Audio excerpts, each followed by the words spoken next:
जय हिंद साथियों, नमस्कार, आदाब। मेरा नाम शाहरुख खान। स्वागत है आपका हमारे यूट्यूब चैनल नर्सिंग वाला ऑफिशियल में। आज हम आपके सामने लेकर आए हैं कम्युनिकेबल डिजीज़ और नॉन कम्युनिकेबल डिजीज़, यानी जिसे हम हिंदी में बोलते हैं संचारी रोग और गैर संचारी रोग। तो इसके बारे में हम आपको सामने कुछ डिस्कस करेंगे। तो आइए चलते हैं। ये है हमारा communicable disease and non communicable disease. जो कम्युनिकेबल डिजीज़ होती हैं ये कुछ इस तरीके से हैं। सबसे पहले हमारी जो कम्युनिकेबल डिजीज़ आती है वो है चिकन पॉक्स। चिकन पॉक्स आपने देखा होगा कि फीवर होता है उसमें, और ये किसी में भी हो सकते हैं, किसी भी ग्रुप एज में ये हो जाती है। बहुत छोटे छोटे छाले से टाइप में बन जाते हैं, ब्लस्टर फेस पर या बॉडी पर, और वो बहुत ज़्यादा अपने निशान भी छोड़ जाते हैं। दूसरा है कोविड-19। आपने देखा होगा, इसको आप अच्छे से जानते हैं कि एक दूसरे में, यानी कम्युनिकेबल का मतलब है यानी एक से दूसरे में फैलने वाली बीमारी, यानी जो एक से दूसरे में फैल सकती है उसको हम कम्युनिकेट कर रहे हैं हम दूसरे में उस बीमारी को, तो वो हमारी कम्युनिकेबल डिजीज़ के अंदर आती है। और इसमें हमारा तीसरा है HIV। अगर किसी पेशेंट को HIV है, और HIV वाले पेशेंट को ऐसा नहीं है कि हम उसके साथ में बैठेंगे तो हो जाएगी या उसके साथ खाना खाएंगे तो हो जाएगी, सिर्फ इसके ब्लड कॉन्टैक्ट से और सेक्सुअल कॉन्टैक्ट से ही ये HIV ट्रांसमिटेड होती है एक से दूसरी बॉडी के अंदर। सेम उसी तरह हमारा HCV है, हेपेटाइटिस C, जिसको हम बोलते हैं हेपेटाइटिस C वायरस।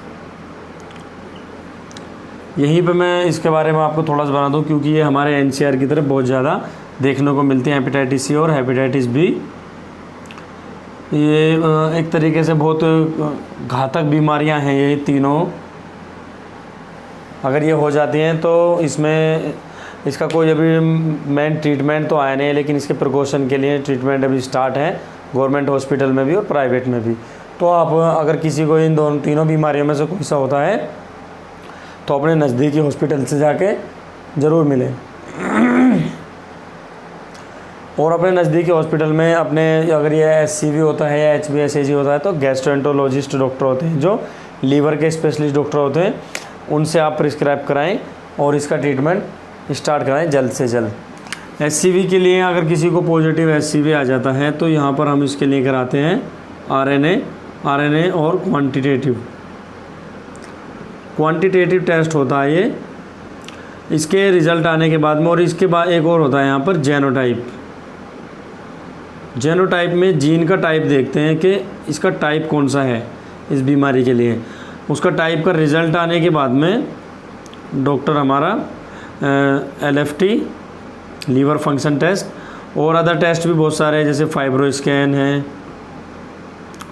फाइब्रोस्कैन से ये अल्ट्रासाउंड की तरह ही काम करता है फाइब्रोस्कैन, और इसमें वैल्यू बताता है ये लीवर की कि हमारा लीवर कितना डैमेज है और कितना ठीक है।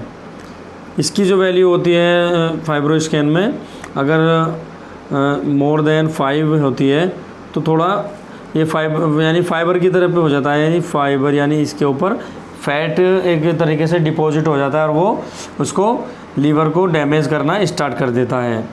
तो लेस देन 5 या 6 ही होना चाहिए इसमें मोस्टली।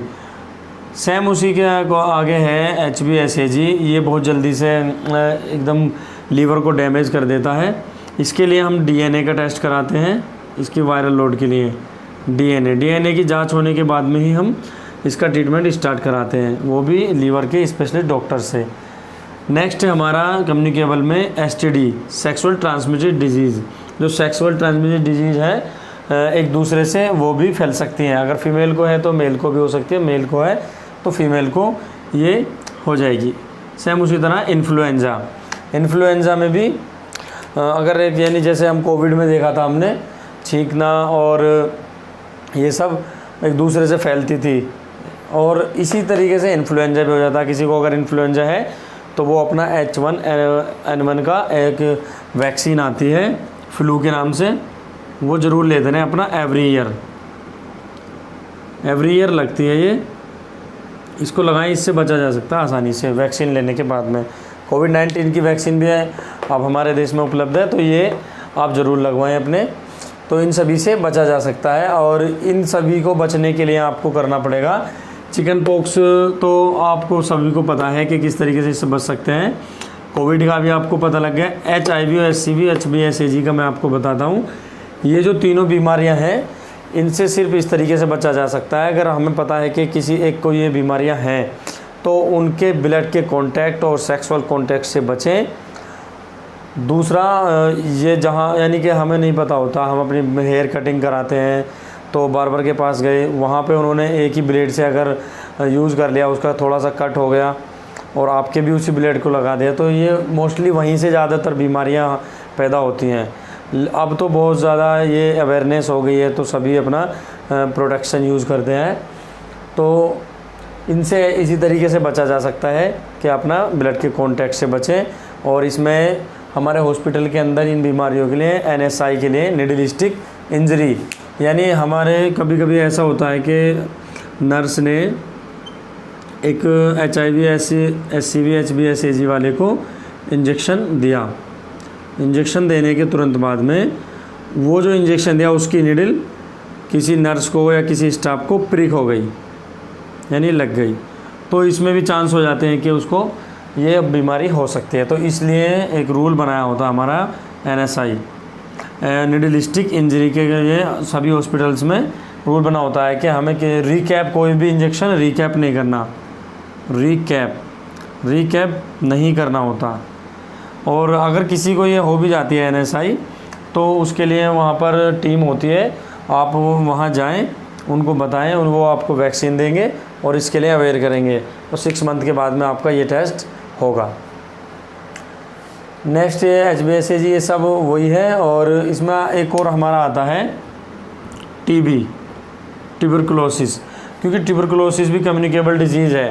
ट्यूबरकुलोसिस में अगर हमें है और हम खांसते रहे, छींक रहे हैं बलगम में, तो हमें पता लग गया, लेकिन खांसते छींकने से हमारे दूसरी जो हमारे साथ में कोई है, बच्चा है, तो उसको तो बहुत आसानी से हो जाते हैं, और अब कोई बड़ा है, एडल्ट है, उसको भी TB होने के चांस होते हैं अगर वो उसके पास में खांस और छींक रहे हैं। तो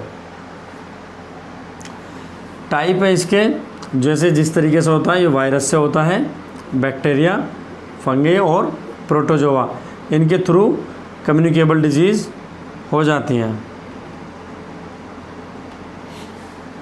अब बात करते हैं हम नॉन कम्युनिकेबल डिजीज़ के बारे में। पहले आपको थोड़ा सा और बता दूं, कम्युनिकेबल डिजीज़ से हम किस तरीके से बच सकते हैं। अपने आसपास कोई भी गंदगी ना होने दें।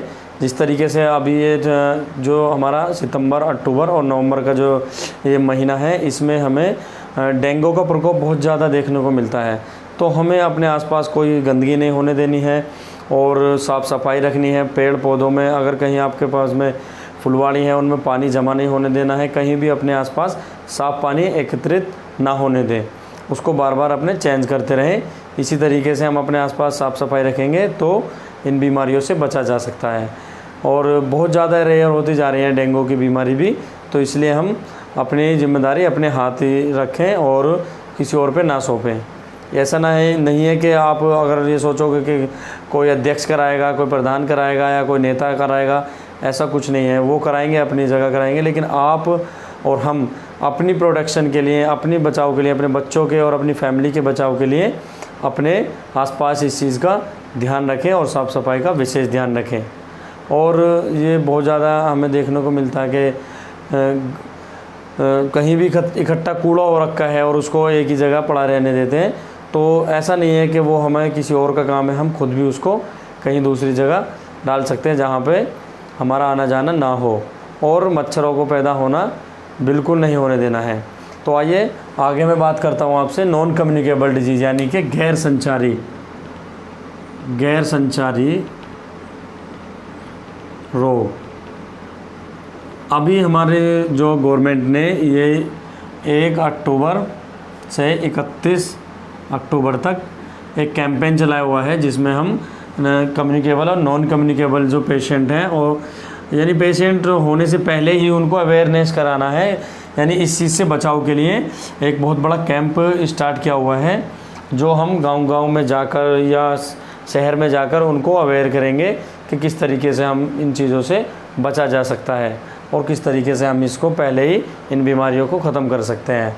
तो आइए मैं आपको बताता हूँ non communicable disease. Non communicable disease का नाम आते हैं, हम सबसे पहले ब्लड प्रेशर को देखते हैं। ब्लड प्रेशर, क्योंकि ये ब्लड प्रेशर वगैरह ये ऐसी बीमारी नहीं है जो दूसरे में हम कम्युनिकेट कर सकें एक दूसरे से, तो ये नॉन कम्युनिकेबल डिजीज़ है। ये जेनेटिक तो हो जाती है, अगर किसी को है, दादा को है, तो उसके पोते को या उसके बेटे को या किसी को भी बन सकती है। वैसे ही हमारी शुगर है यानी डायबिटिक, अगर कोई डायबिटिक पेशेंट है तो वो भी ट्रांसमिट ऐसे आपस में ब्लड से कॉन्टेक्शन नहीं हो सकता, तो वो भी जेनेटिक प्रॉब्लम है तो ही हो सकता है। सेम वैसे ही हमारा नेक्स्ट है कैंसर। अगर हमारा जैसे ब्लड कैंसर है, ब्लड कैंसर में तो हम ये कम्युनिकेबल में भी आ जाएगा, लेकिन ज़्यादातर कैंसर्स ये होते हैं कि ट्यूमर्स वगैरह जो होते हैं वो नॉन कम्युनिकेबल में आते हैं। और नेक्स्ट है हमारा अल्जाइमर। अगर किसी को दिमाग की बीमारी है, भूलने की बीमारियां हैं, ये कम्युनिकेबल डिजीज़ में नहीं आता, ये नॉन कम्युनिकेबल डिजीज़ है। वैसे हमारा epilepsy, COPD, chronic obstructive pulmonary disease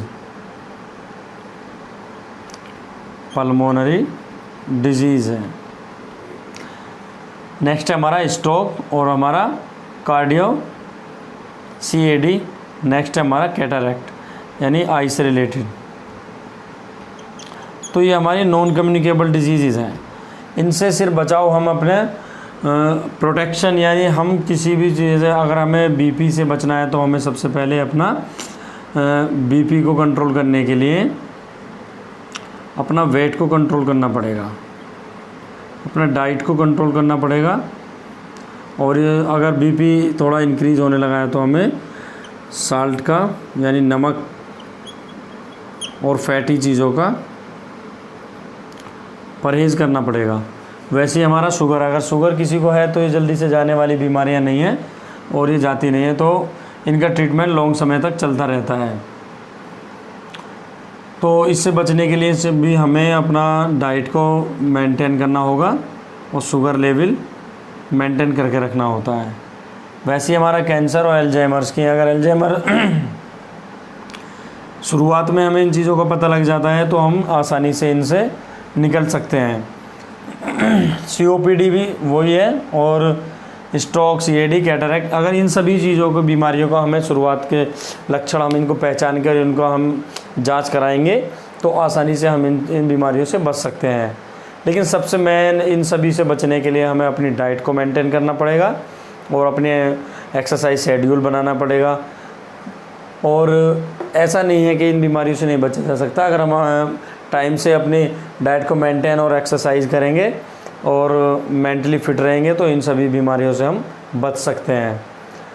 तो आप इन सभी बीमारियों को थोड़ा सा जितना मैं समझा सका हूँ, आप इनको समझ के अपनी फैमिली को, अपने आस पड़ोस वालों को इन चीज़ों के बारे में बताइए, किस तरीके से हम कम्युनिकेबल और नॉन कम्युनिकेबल डिजीज़ यानी संचारी और गैर संचारी रोगों से किस तरीके से हम बच सकते हैं। तो धन्यवाद। आज की क्लास आपकी हमारी कैसी लगी ये हमें ज़रूर बताएं और कमेंट बॉक्स में हमें लिख के बताएं कि हम आपको। धन्यवाद दोस्तों।